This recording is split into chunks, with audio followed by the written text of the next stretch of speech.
Oh my goodness. I'm at Harvard! Wow. To President Faust, my fellow honorands, Carl, that was so beautiful. Thank you so much. And James Rothenberg, Stephanie Wilson, Harvard faculty, with a special bow to my friend, Dr. Henry Louis Gates. All of you alumni, with a special bow to the class of '88 and your $115 million.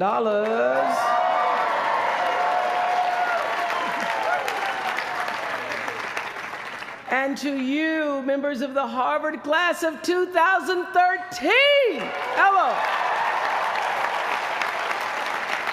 I thank you for allowing me to be a part of the conclusion of this chapter of your lives and the commencement of your next chapter.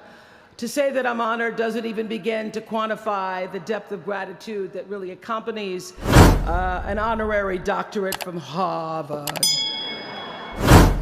Not too many little girls from rural Mississippi have made it all the way here to Cambridge, and I can tell you that I consider today, as I sat on the stage this morning, getting teary for you all and then teary for myself, I consider today a defining milestone in a very long and a blessed journey.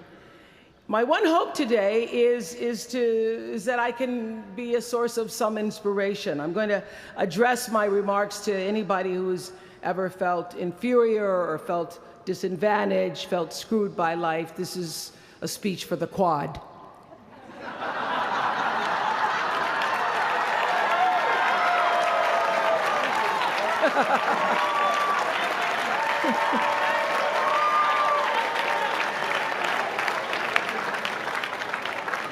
Actually, I was so honored. I wanted to do something really special for you. I wanted to be able to have you look under your seats and there would be free master and doctor degrees, but I see you got that covered already. I will be honest with you, I felt a lot of pressure over the past few weeks to come up with something that I could share with you that you hadn't heard before, because after all, y'all went to Harvard, I did not. But then I realized that you don't have to necessarily go to Harvard to have a driven, obsessive, type A personality, but it helps. And while I may not have graduated from here, I admit that my personality is about as Harvard as they come. You know, my television career began unexpectedly. As you heard this morning, I was in the Miss Fire Prevention contest. That was when I was 16 years old in Nashville, Tennessee, and you had the requirement of having to have red hair in order to win, up until the year that I entered. So they were doing the question and answer period, because I knew I wasn't going to win in the swimsuit competition. So during the question and answer period, the question came, "Why, young lady, what would you like to be when you grow up?" And by the time they got to me, all the good answers were gone. So I had seen Barbara Walters on the Today Show that morning, so I answered, "I would like to be a journalist. I would like to tell other people's stories in a way that makes a difference in their lives and the world." And as those words were coming out of my mouth, I went, "Whoa, this is pretty good. I would like to be a journalist. I want to make a difference." Well, I was on television by the time I was 19 years old. And in 1986, I launched my own television show with a relentless determination to succeed. At first, I was nervous about the competition, and then I became my own competition, raising the bar every year, pushing myself as hard as I knew. Sound familiar to anybody here? Eventually, we did make it to the top, and we stayed there for 25 years. The Oprah Winfrey Show was #1 in our time slot for 21 years. And I have to tell you, I became pretty comfortable with that level of success. But a few years ago, I decided, as you will at some point, that it was time to recalculate, find new territory, break new ground. So I ended the show and launched OWN, the Oprah Winfrey Network. The initials just worked out for me.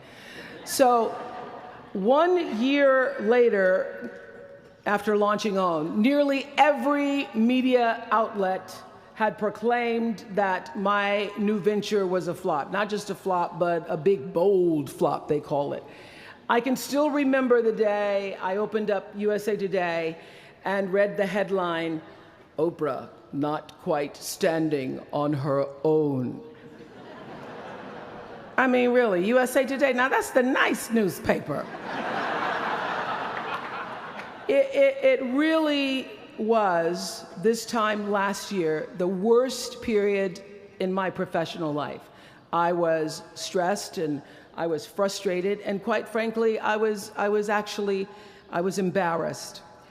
It was right around that time that President Faust called and asked me to speak here, and I thought, you want me to speak to Harvard graduates? What can I possibly say to Harvard graduates, some of the most successful graduates in the world, in the very moment when I had stopped succeeding? So I got off the phone with President Faust, and I went to the shower. It was either that or a bag of Oreos. So I chose the shower. And I was in the shower a long time, and as I was in the shower, the words of an old hymn came to me. You may not know it. It's by and by, when the morning comes. And I started thinking about when the morning might come, because at the time I thought I was stuck in a hole. And the words came to me, trouble don't last always, from that hymn. This too shall pass. And I thought, as I got out of the shower, I am going to turn this thing around, and I will be better for it. And when I do, I'm going to go to Harvard, and I'm going to speak the truth of it. So I'm here today to tell you, I have turned that network around.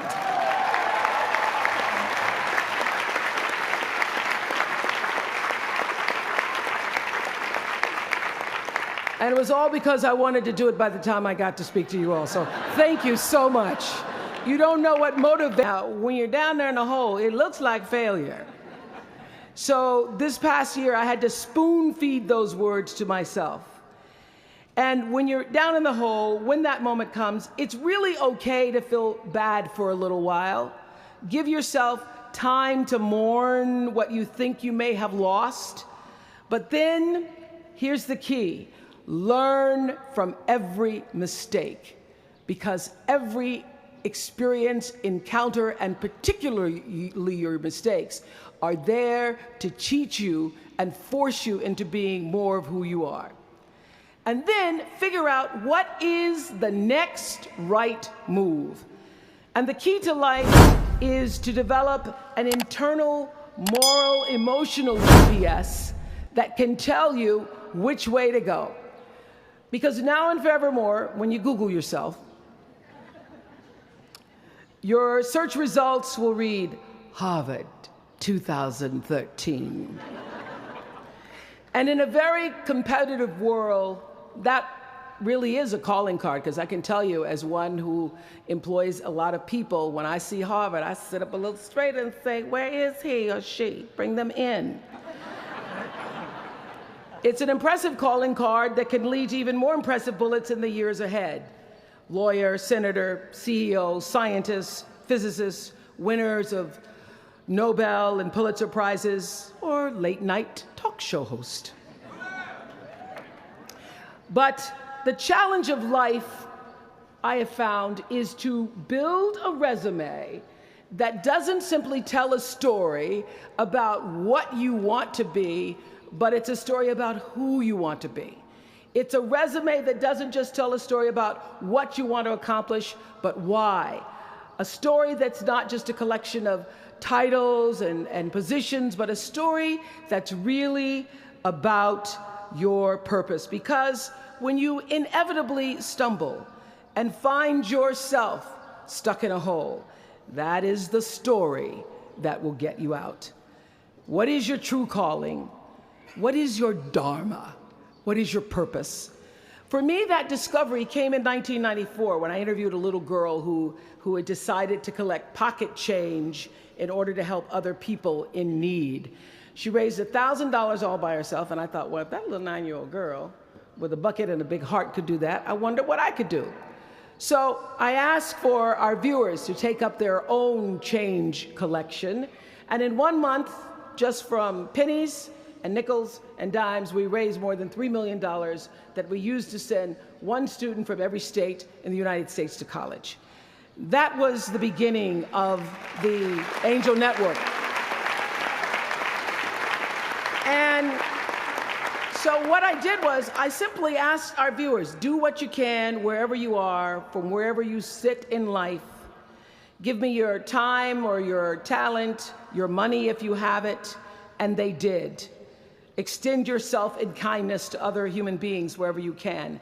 And together we built 55 schools in 12 different countries and restored nearly 300 homes that were devastated by Hurricanes Rita and Katrina. So the Angel Network, I've been on the air for a long time, but it was the Angel Network that actually focused my internal GPS. It helped me to decide that I wasn't just going to be on TV every day, but that the goal of my shows, my interviews, my business, my philanthropy, all of it, whatever ventures I might pursue, would be to make clear that what unites us is ultimately far more redeeming and compelling than anything that separates me. Because what had become clear to me, and I want you to know, it isn't always clear in the beginning, because as I said, I'd been on television since I was 19 years old. But around 94, I got really clear. So don't expect the clarity to come all at once, to know your purpose right away. But what became clear to me was that I was here on earth to use television and not be used by it, to use television to illuminate the transcendent power of our better angels. So this Angel Network, it didn't just change the lives of those who were helped, but the lives of those who also did the helping. It reminded us that no matter who we are, or what we look like, or what we may believe, it is both possible and, more importantly, it becomes powerful to come together in common purpose and common effort. I saw something on the Bill Maher show recently that so reminded me of this point. It was an interview with David and Francine Wheeler. They lost their 7-year-old son, Ben, in the Sandy Hook tragedy. And even though gun safety legislation to strengthen background checks had just been voted down in Congress at the time that they were doing this interview, they talked about how they refused to be discouraged. Francine said this. She said, "Our hearts are broken, but our spirits are not. I'm going to tell them what it's like to find a conversation about change that is love, and I'm going to do that without fighting them." And then her husband David added this: "You simply cannot demonize or vilify someone who doesn't agree with you, because the minute you do that, your discussion is over, and we cannot do that any longer. The problem is too enormous.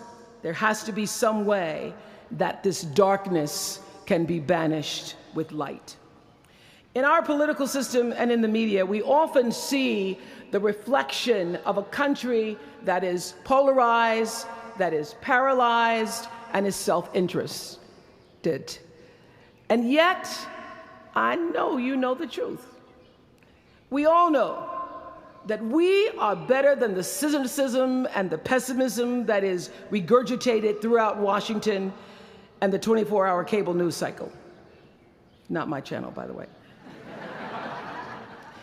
We understand that the vast majority of people in this country believe in stronger background checks because they realize that we can uphold the Second Amendment and also reduce the violence that is robbing us of our children.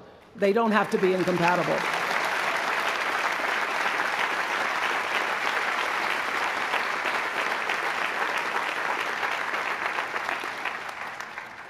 And we understand that most Americans believe in a clear path to citizenship for the 12 million undocumented immigrants who reside in this country, because it's possible to both enforce our laws and at the same time embrace the words on the Statue of Liberty that have welcomed generations of huddled masses to our shores. We can do both.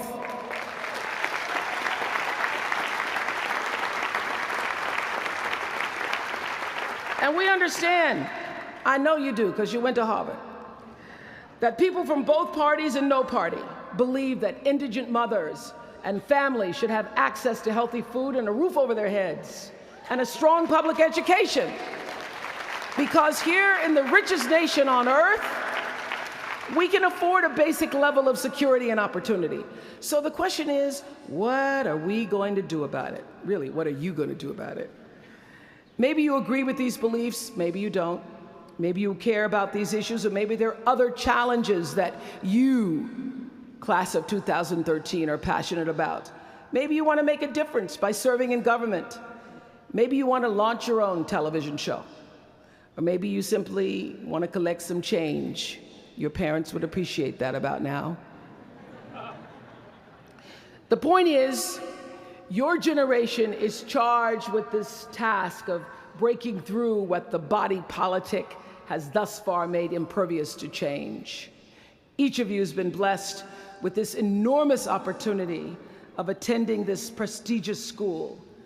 You now have a chance to better your life, the lives of your neighbors, and also the life of our country. When you do that, let me tell you what I know for sure. That's when your story gets really good. Maya Angelou always says, when you learn, teach. When you get, give. That, my friends, is what gives your story purpose and meaning. So you all have the power in your own way to develop your own angel network. And in doing so, your class will be armed with more tools of influence and empowerment than any other generation in history. I did it in an analog world. I was blessed with a platform that at its height reached nearly 20 million viewers a day. Now here in a world of Twitter and Facebook and YouTube and Tumblr, you can reach billions in just seconds. You're the generation that rejected predictions about your detachment and your disengagement by showing up to vote in record numbers in 2008.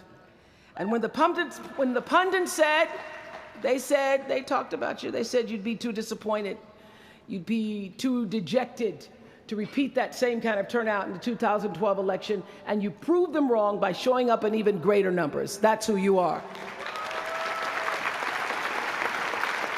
This generation, your generation, I know, has developed a finely honed radar for BS. Can you say BS at Harvard? The spin and phoniness and artificial nastiness that saturates so much of our national debate.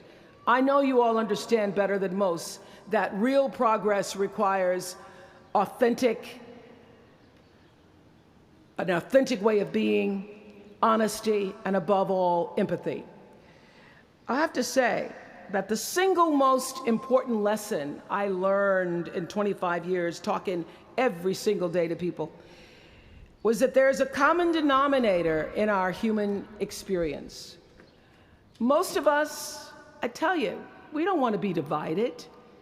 What we want, the common denominator that I found in every single interview, is we want to be validated. We want to be understood. I've done over 35,000 interviews in my career. And as soon as that camera shuts off, everyone always turns to me and inevitably in their own way asks this question: was that okay? I heard it from President Bush. I heard it from President Obama. I've heard it from heroes and from housewives. I've heard it from victims and perpetrators of crimes. I even heard it from Beyoncé and all of her Beyoncé-ness. She finishes performing, hands me the microphone and says, "Was that okay?" Friends and family, yours, enemies, strangers, in every argument, in every encounter, every exchange, I will tell you, they all want to know one thing. Was that okay? Did you hear me? Do you see me? Did what I say mean anything to you? And even though this is the college where Facebook was born, my hope is that you will try to go out and have more face-to-face conversations with people you may disagree with.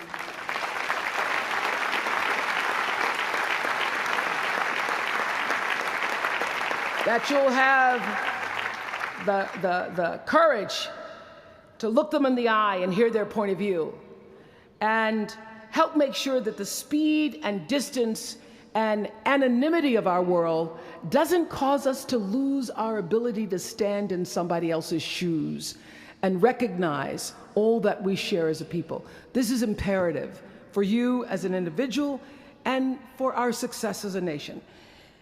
There has to be some way that this darkness can be banished with light. Says the man whose little boy was massacred on just an ordinary Friday in December. So whether you call it soul or spirit or higher self, intelligence, there is, I know this, there's a light inside each of you, all of us, that illuminates your very human beingness if you let it. And as a young girl from rural Mississippi,